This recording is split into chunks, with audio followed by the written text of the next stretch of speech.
Saya mulai karir jadi pengacara itu dari tahun 1998 ya. Setelah tamat Fakultas Hukum Unpad Bandung, saya diajak bergabung di kantor hukum Amir Samsudin and Partners. Ya, itu tahun 1998. Nah, di sana saya mulai bekerja sebagai asisten pengacara. Nah, selama bekerja itu saya banyak dapat pengalaman di kantornya Pak Amir. Kemudian setelah dari kantor Pak Amir itu saya juga bergabung di beberapa law firm juga. Terus kemudian juga bergabung jadi legal di perusahaan gitu ya, di perusahaan. Nah, setelah kurang lebih 7 tahun praktek sebagai pengacara, tahun 2005 saya memberanikan diri untuk buka law firm sendiri. Nah, dengan pertimbangan saya ingin menghabiskan banyak waktu dengan keluarga juga ya. Terus dengan membuka kantor hukum sendiri saya bisa mengatur waktu ya, karena saya adalah seorang ibu dan kemudian juga seorang istri ya yang harus banyak waktu di rumah. Nah, tahun 2005 saya buka kantor pengacara Kartika Hermawan dan Partners ini dan didukung sama suami. Suami saya kebetulan juga alumni Fakultas Hukum Unpad juga. Dia mendukung karena dia sangat support istrinya itu punya banyak waktu buat keluarga. Nah, tahun 2005 saya buka kantor sendiri, langsung di-hire sama perusahaannya Bapak Prabowo Subianto. Saya jadi legal in-house-nya. Jadi kantor hukum saya di-hire jadi legal in-house di perusahaannya Pak Prabowo itu. Nah, saya bantu perusahaan beliau itu dari tahun 2005 sampai 2010 ya. Kemudian setelah itu baru saya mandiri, dalam artian saya buka kantor hukum itu dengan menyewa gedung sendiri ya. Nah, terus kemudian saya mulai punya banyak klien dan mayoritas klien saya adalah asing.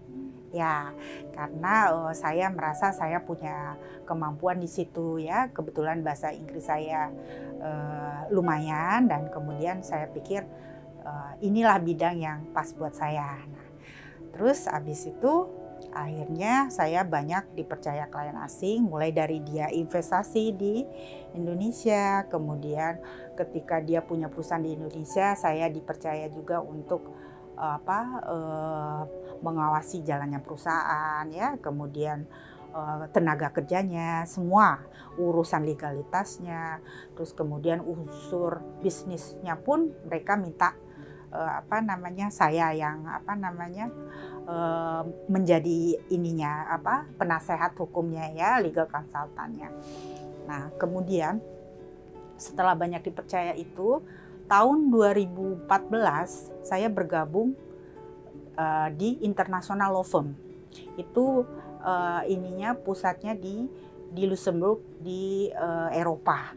Nah, semenjak saya bergabung di International Law Firm, saya semakin banyak dipercaya sama klien asing ya.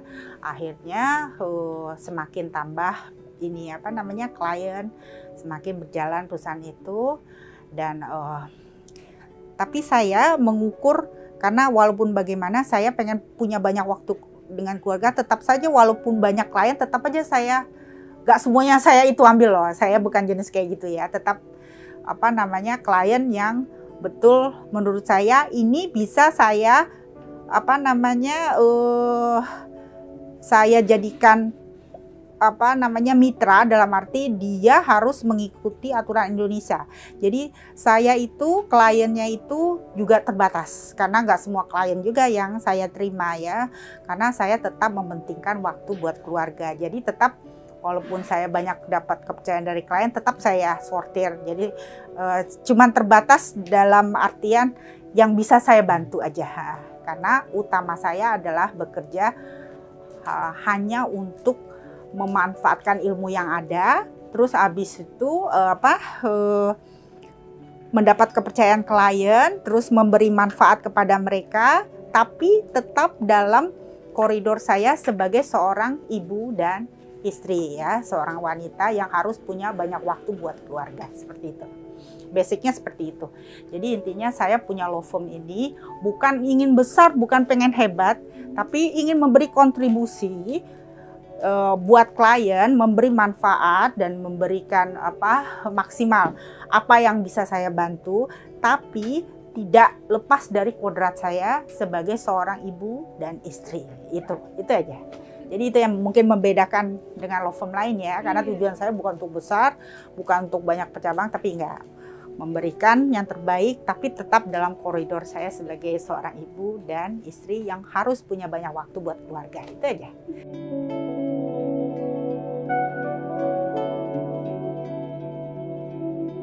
Kalau sosok inspirasi pengacara yang saya suka gayanya adalah Pak Amir Samsudin itu ya.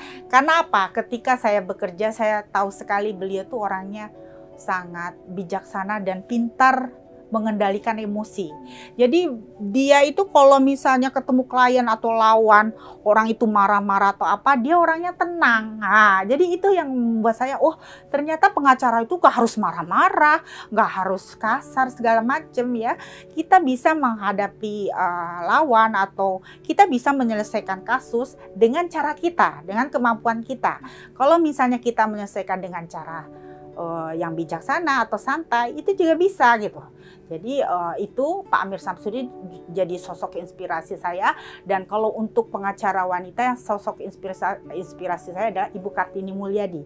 Karena beliau itu saya lihat seorang pengacara yang juga bisa mengurus keluarganya dengan baik. Ya, dua orang itu yang jadi inspirasi saya.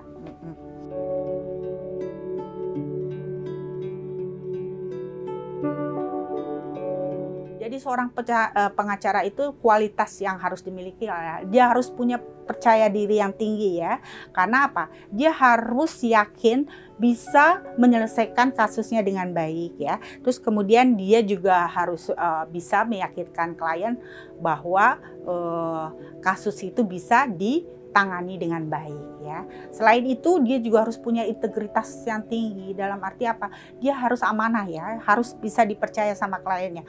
Karena kalau misalnya klien sudah percaya, jadi dia merasa yakin memberikan kepercayaan kepada kita sebagai pengacaranya ya, seperti itu.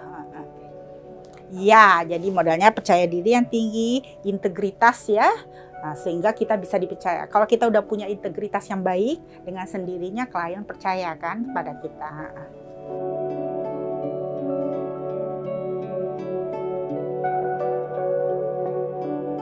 Bagi saya semua peristiwa itu saya hadapi sebagai bagian proses dari pekerjaan kita ya. Jadi saya menghadapinya sebenarnya bukan jadi beban ya, tapi ini bagian dari pembelajaran diri. Jadi dengan adanya peristiwa yang up atau down, itu semuanya pembelajaran bagi kita sehingga kita jadi lebih baik lagi ya. Kita lebih baik lagi, lebih tangguh dan lebih pintar menghadapi masalah ya.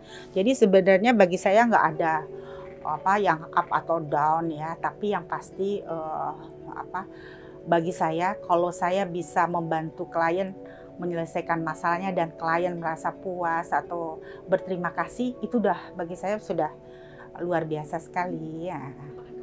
Betul.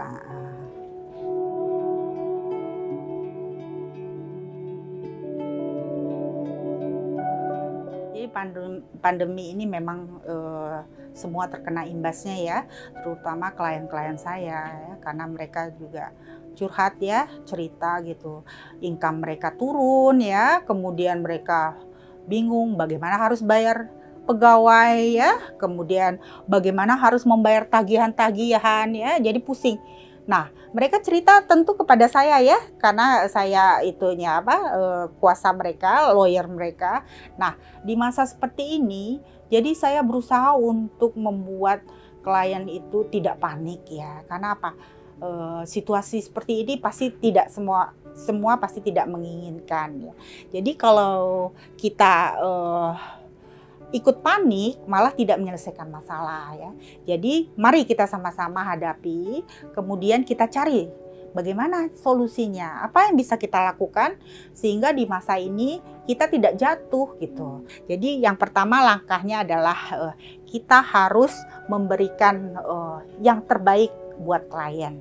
Terus yang kedua, kita harus dapat memberikan solusi hukum kepada klien ya. Terus yang ketiga, kita harus bisa dipercaya klien. Dan kalau prinsip saya adalah saya membantu klien untuk menyelesaikan masalahnya semaksimal mungkin dan seefisiensi. Kenapa? Saya tidak mau klien saya mengeluarkan biaya besar. Karena apa? Saya berusaha mencari jalan yang tidak mengeluarkan biaya besar buat si klien. Itu. Saya cuma itu aja.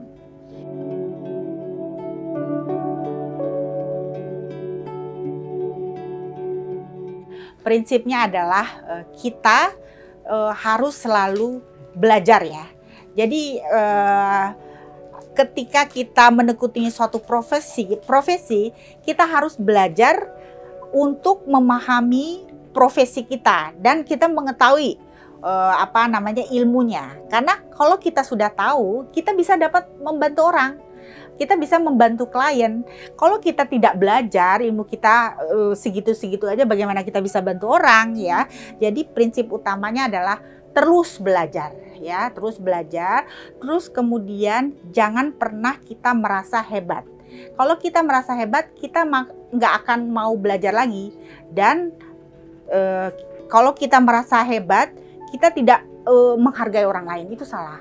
Dalam bekerja, dalam berhubungan dengan orang lain, kita harus menjaga sikap kita sehingga orang lain itu tidak merasa diremehkan ya. Jadi itu pertama adalah belajar ya, terus kemudian terus belajar sehingga kita bisa membantu orang lain. Terus yang kedua, kita jangan pernah merasa diri kita hebat atau udah pintar ya. Jadi kita selalu harus belajar dari orang lain juga, dari buku, dari segala macam. Terus yang ketiga adalah jangan pernah meremehkan orang lain ya. Karena keberhasilan kita itu bukan karena diri kita sendiri, pasti karena dibantu orang-orang di sekitar kita. Jadi itu tim. Jadi nggak ada yang namanya kita hebat sendirian, itu nggak ada. Kalau kita ingin berhasil di karir, kita harus membuat keluarga kita itu mensupport karir kita gitu, terutama suami dan anak-anak gitu. Karena kalau mereka mensupport, itu membuat spirit kita, semangat kita menjalani pekerjaan itu jadi bagus ya. Karena dukungan mereka, kalau seandainya mereka, istilahnya kalau di Islam nggak ridho ya, atau nggak senang lihat kita kerja, itu berpengaruh gitu. Itu efeknya akan membuat kinerja kita juga nggak bagus ya. Jadi antara karir dan keluarga itu harus seimbang ya, kalau pengen berhasil dua-duanya. Karena kalau enggak, berarti harus ada yang dikorbankan. Kalau pengen berhasil, dua-duanya harus kita imbang. Dan yang paling penting adalah keluarga. Karena kalau keluarga sudah mendukung kita, dengan sendirinya imbasnya ke pekerjaan kita pasti bagus. Ya, alhamdulillah ya, itu yang paling penting ya. Jam kerja kantor saya nggak pernah, kalau law firm lain sampai malam saya enggak. Jam 5 saya udah suruh tim saya pulang. Karena apa? Kalau bagi saya bekerja itu bukan segalanya, harus balance ya. Jadi kalau saya enggak, law firm saya nggak pernah sampai malam. Jam 5 pulang, dari jam 9, cuma itu waktu bekerja. Yang lain keluarga ya. Walaupun jarang overtime tapi tetap tercapai. Iya, alhamdulillah. Karena itu spirit itu ya. Karena apa? Spiritnya balance, semuanya harus seimbang.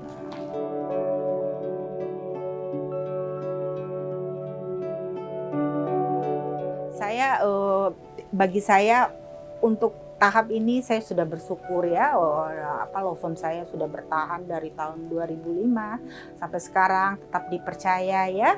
Walaupun saya memang tidak ada target itu terlalu mulu-mulu, karena bagi saya yang penting law firm ini berjalan, tetap dipercaya klien dan tim kerja saya semua itu sejahtera. Itu yang paling saya, daripada saya punya banyak tim tapi mereka income-nya mungkin itu kecil, lebih baik saya tidak banyak tapi meningkat ya tiap tahun. Amin ya, mau saya seperti itu.